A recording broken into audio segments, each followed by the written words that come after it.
Welcome back to the channel. RacerX here, and as you can see directly behind me, I have my 1,000+ horsepower Hellion Twin Turbo Mustang GT. And a lot of people have been asking me, hey, what does that thing actually do 0 to 60 on the street? You guys have seen me do a bunch of videos like this in the past, like with the Hellcats and the Scat Packs, really all sorts of different cars just to see how they all compare, but I've never run that monster 0 to 60 on the street. So today we're actually going to do it. We're going to see how it stacks up against some of the other cars that I have tested, mainly my Hellcat. I want to see if it's faster or slower. This car does not make as much torque and it's leaving under no boost, but it's all about traction. So will that help it or hurt it? We're going to find out today. If you're new to my channel, please do me a big, gigantic favor. Please hit subscribe. Only about 21% of you guys are subscribed to my channel. And here we go. T-minus 15 seconds.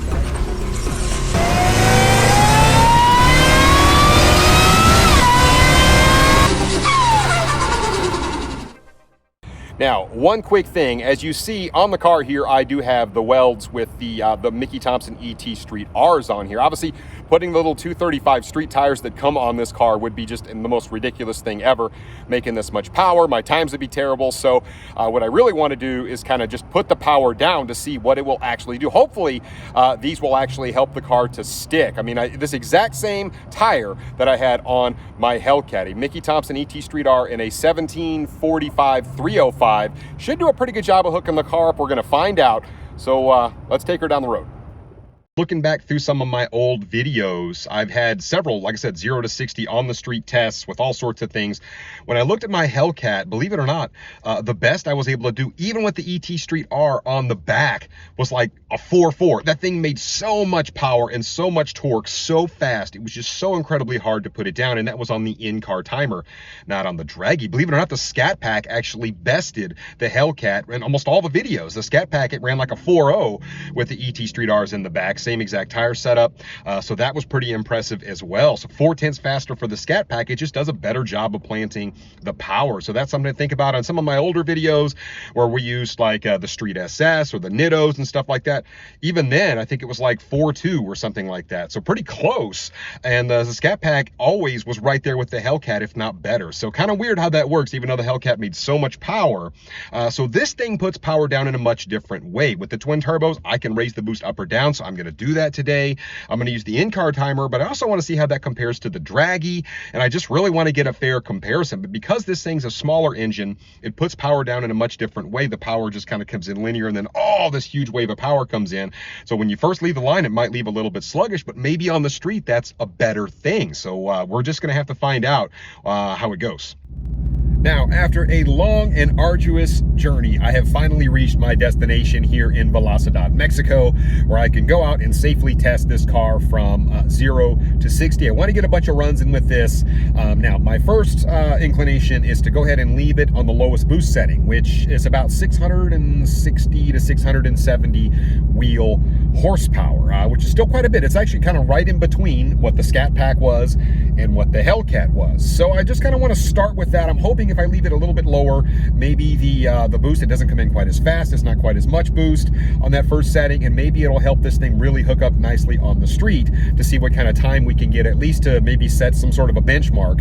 I'm going to leave it in sport mode in terms of the transmission, but I'm going to turn the traction control off, and I guess we'll just see what happens. All right, guys, here we go. First one.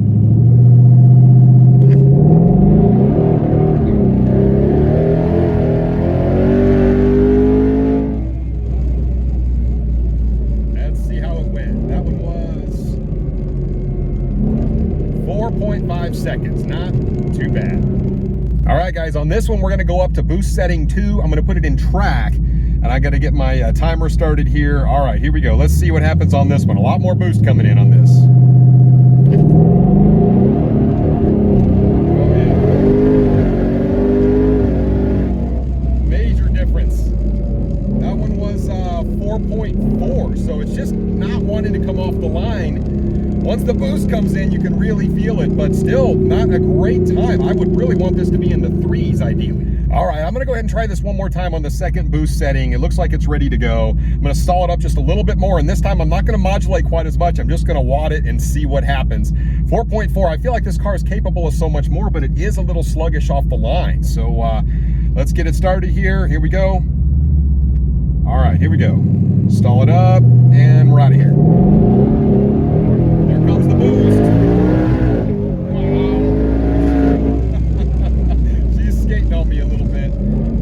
4.5 seconds. The car just doesn't really want to come out of the hole. And then the boost comes in, and it just comes in so hard and powerful.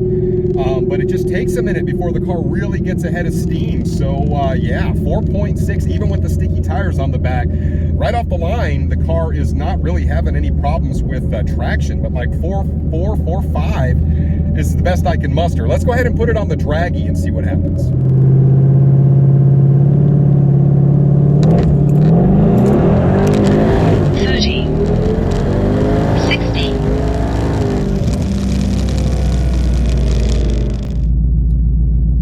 So a little bit of a weird result there. That first one with the draggy was a 4.09. I did go ahead and up the boost setting to 3.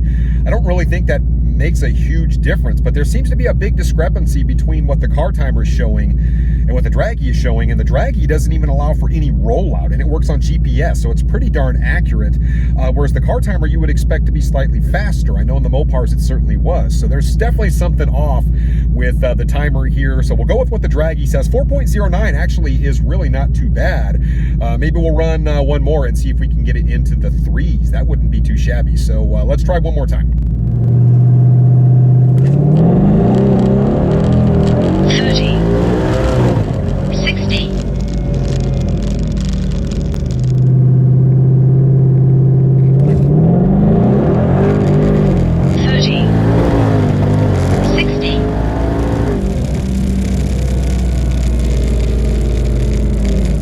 Well, and there you have it. I went ahead and did 3 pulls with the draggy. Very consistent, really. But 4.06 was the best I was able to muster with this car. And keep in mind, this is a stock motor, you know, stock trans, stock converter. I'm leaving under no boost. And boy, once the boost comes on in this car, it just stacks mile an hour like absolutely nuts. You could probably just start to see it in the video where it's starting to come alive.